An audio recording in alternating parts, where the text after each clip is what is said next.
This channel does not promote any violent, harmful, or illegal activities. All content provided by this channel is meant for an educational purpose only. এদিকে আমাদের সীমান্তে সেদিকেও নজর রাখতে হচ্ছে, কারণ আমরা টিভি9 বাংলা আপনাদের দেখাচ্ছি কিভাবে মুর্শিদাবাদ মালদা থেকে নদিয়া সীমান্তে লাগাতার উস্কানি বিজিবির।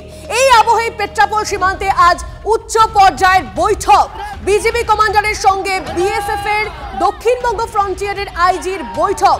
কেন বারবার উস্কানি জানতে চাওয়া হবে বিজিবির কাছে, এমনটাই সূত্রে খবর। সায়ন্ত আমাদের প্রতিনিধি আমাদের সঙ্গে রয়েছেন, সায়ন্তের সঙ্গে সরাসরি কথা বলি। সায়ন্ত, আমরা দেখাচ্ছি গত প্রায় দুদিন ধরে বলা যেতে পারে মুর্শিদাবাদ মালদা থেকে নদিয়া সীমান্তে বারবার করে বিজিবি উস্কানি দিচ্ছে।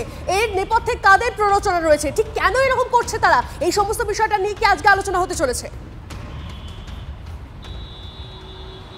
দেখো, বিএসএফ সূত্রে সেটাই খবর যে আজকে বাংলাদেশের দিকে অর্থাৎ বর্ডার আউটপোস্ট পেট্রাপোলের বাংলাদেশের দিকে বিএসএফের দক্ষিণবঙ্গ ফ্রন্টিয়ারের আইজি মনিন্দর সিং পাওয়ারের সঙ্গে যশোর ডিভিশনের যে আঞ্চলিক নয়া কমান্ডার তার বৈঠক হতে চলেছে এবং বেলা 11টায় সে বৈঠক শুরু হওয়ার কথা।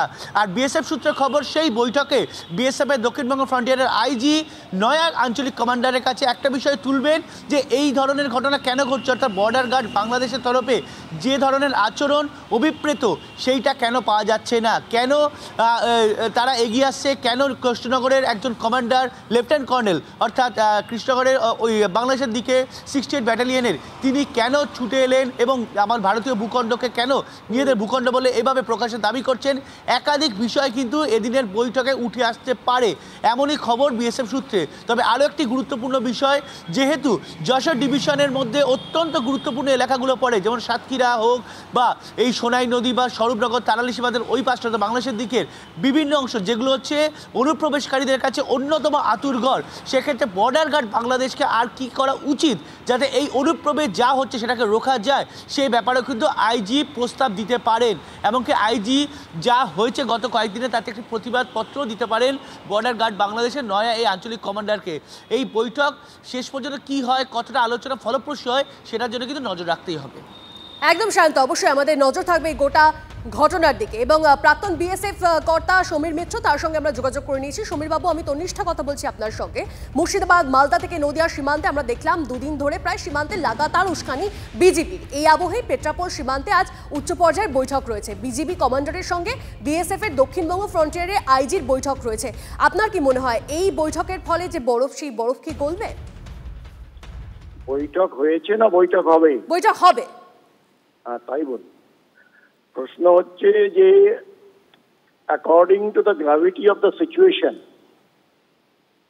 পোস্ট কমান্ডার থেকে নিয়ে ডিজি পর্যন্ত মিটিং করা হয়।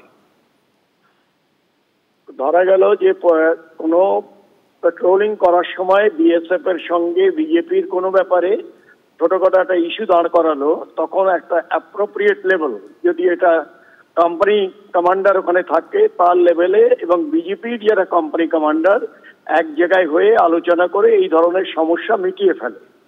কিন্তু বর্তমান পরিস্থিতিতে যেটা দেখা যাচ্ছে সেটা শুধুমাত্র ওই লেভেলে আর হচ্ছে না, কারণ উস্কানি এবং তাদের যে আচার ব্যবহার এইটা দিনকে দিন মনে হচ্ছে যে বাড়ছে, সেটা বাংলাদেশের মধ্যেই হোক আর সীমান্তেই হোক। এখন এগুলো তো মেনে নেওয়া যায় না, কিন্তু before taking a farm action তার আগে সবচেয়ে যেটা দরকার সেটা যেটা হতে যাচ্ছে যে ফ্রন্টিয়ার হেডকোয়ার্টার লেভেল এবং প্রবাবলি অন্যদিক থেকে ব্রিগেডিয়ারের র্যাঙ্ক নিয়ে আসবেন কেউ, ব্রিগেডিয়ার জেনারেল, কারণ ওদের ব্রিগেডিয়ার জেনারেল আর আমাদের আইজি লেভেল ওরা মনে করে এক আর কি। যাই হোক, সেই মিটিংটা হবে বোধহয় পেট্রাপোলে, আমি জানি না কোথায় হবে।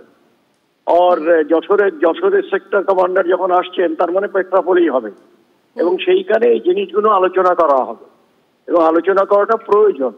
যদি আলোচনায় সেবায় যদি এর মধ্যে কোনো রেজাল্ট পেয়ে যাওয়া যায় তাহলে হয়তো শুধু কেন করা, তিক্ততা বাড়ানো।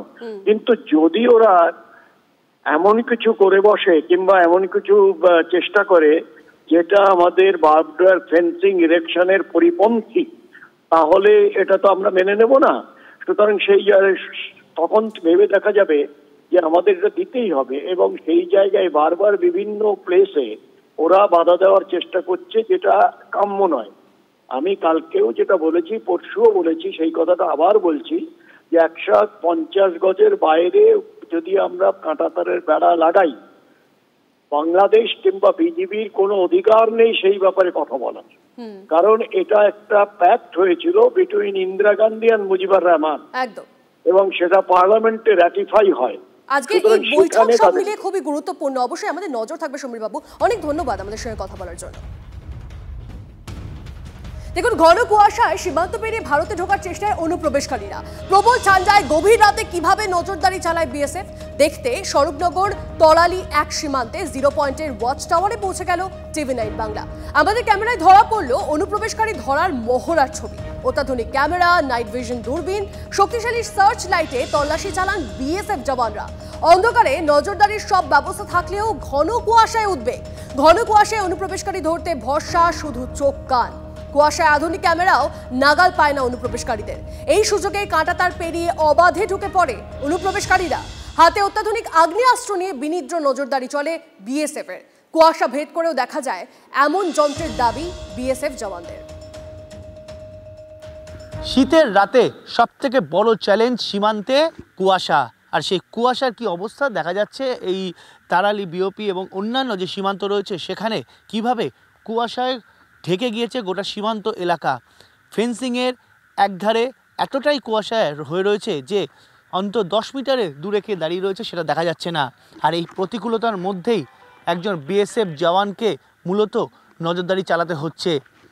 আমি সেই ছবি দেখাতে বলবো অর্ঘ্যকে যে এখানে বিএসএফ একজন জওয়ান দাঁড়িয়ে রয়েছেন এবং এই কুয়াশায় ঘেরা সীমান্তের মধ্যে থেকে তাকে নজরদারি চালাতে হচ্ছে যে কেউ এই ফেন্স টপকে বাংলাদেশের দিকে চলে যাচ্ছে কিনা, বা কোনো মাদক হোক বা সোনা হোক বা অন্য কিছু নিষিদ্ধ বস্তু বাংলাদেশের দিক থেকে ভারতের দিকে বা ভারতের দিক থেকে বাংলাদেশের দিকে ছোড়া হচ্ছে কিনা।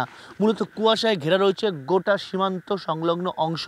আমি আরেকটা ছবি দেখাতে বলবো ফেন্সিংয়ের ওপারটা, একই অবস্থা ওপারেও, সেখানেও এতটাই কুয়াশায় ঢেকে রয়েছে যে অন্তত 10 মিটার দূরে কে দাঁড়িয়ে রয়েছে সেটাও দেখা সম্ভব হচ্ছে না। মূলত কুয়াশা ভরে গিয়েছে। শীতের সন্ধ্যা হোক বা শীতের রাত, মূলত এই প্রতিবন্ধকতা এবং এই প্রতিকূলতাকে নিয়েই নজরদারি চালাতে হয় বিএসএফের জওয়ানদের। कैमराय अर्घेर संगे शांत भट्टाचार्य, TV9 बांग्ला, स्वरूपनगर। सीमा सुरक्षा की चुनौतियां बड़ी हैं, हम अपनी जिम्मेदारी को समझते हैं, और जो सीमा क्षेत्र में आप आज खड़े हैं इसके अपने सेट ऑफ चैलेंजेस और कंस्ट्रेंट हैं। इन सभी चुनौतियों का, सभी कंस्ट्रेंट का हम अपने सारे संसाधनों के साथ, हमारे सारे तैनात जो यूनिटें हैं वो अपनी पूरी मेहनत से, पूरी जज्बे के साथ इनका मुकाबला कर रही है, पूरा दक्षता कर रही है, और हमारी कामयाबी पीछे की भी और वर्तमान की भी हमारे कार्य को दर्शाती है। যেমন যেমন প্রযুক্তির উন্নতি হচ্ছে সেই মতো আমরা নতুন নতুন করে ভারত সরকার সীমান্তে নজরদারির ব্যবস্থা চালাচ্ছে, কিন্তু টেকনিক্যাল ইন্টেলিজেন্স বা টেকনিক্যাল নজরদারির ফলেতে, প্রযুক্তিগত নজরদারির ফলে যে সাধারণ মানুষের চোখে, সীমান্ত রক্ষীদের চোখের যে নজরদারি সেটা উজ্জ্বল হয়ে যাচ্ছে না। একই সঙ্গে প্রযুক্তিগত নজরদারি এবং রক্ষীদের নজরদারি দুটো যুগপৎ চলবে, এবং চলার ফলে আমরা অনুপ্রবেশ যেমন আগে যা হতো তার থেকে এখন অনেক কমেছে, আরও কমবে, এবং একই সঙ্গে প্রযুক্তির ব্যবহার হবে, বেড়া দেওয়া হবে, এবং হিউম্যান যে সার্ভিলেন্স সেটাও চলবে। এদিকে ভারতীয় মৎস্যজীবীদের উপর বাংলাদেশের নির্মম অত্যাচার। বাংলাদেশের জেলে পিছমোড়া করে বেঁধে মৎস্যজীবীদের বেধড়ক মার। ভয়ঙ্কর অভিজ্ঞতার কথা শোনালেন বাংলাদেশ ফেরত মৎস্যজীবীরা। সোমবারই বাংলাদেশ থেকে ভারতে ফিরেছেন 95 জন মৎস্যজীবী। তাদের মধ্যে গুরুতর অসুস্থ হয়ে 22 জন কাকদ্বীপ হাসপাতালে ভর্তি। আগের মাসের 20 তারিখে ধরে আমাদেরকে জাহাজে পিঠমোড়া করে বেঁধে নিয়ে গেছে। আমাদের থেকে আধার কার্ডটা নিল, মৎস্যজীবী আধার কার্ড নিয়ে ল্যাংটা করে আগে পিছে ছবি তুলেছে, একদম উলঙ্গ করে। এবং আমরা তো ভয়ে কিছু বলি না, আবার নাহলে মারধর করবে। মারধরও করছিল? হ্যাঁ, মারধর তো করেছে প্রথমেই, মানে নেভিতে তোলার পর হাত পা বেঁধে, না পিছনে হাত বেঁধে মেরেছে। তারপরে আমাদের আগে যেগুলোকে ধরেছিল তাদেরকে তো বেদম মেরেছে, এবং তাদের পথ পিছায় এমন করে মেরেছে মানে পায়খানা করতে গেলে মানে রক্ত যেত। অত্যাচার করছিল, কোনো সময় কি মনে হচ্ছিল যে আর বাড়িতে ফিরবো কি করে বা কি? না, সেরকম কোনো আমাদের আশা ছিল না। পুলিশ বলছে তোদের মা নেই, তোদের বাংলাদেশের থেকে ছেড়ে মা তোদেরকে হেল্প করবে, তোদের মা চলে গেছে, তোদের মা মরে গেছে, মানে শেখ হাসিনার কথাটা বলছে। আমরা যেগুলো খবরে দেখি আমাদের ঠিক ওখানে তাই ঘটছে, তাই ওটা তাই ঘটছে, মানে জোরজার মুল্লুক তার। ওখান থেকে নেভি ফোর্স ধরে তো আমাদের লোকজনকে মারধর করে, মোবাইল টোবাইল নিয়ে নেয়, ঠিক আছে।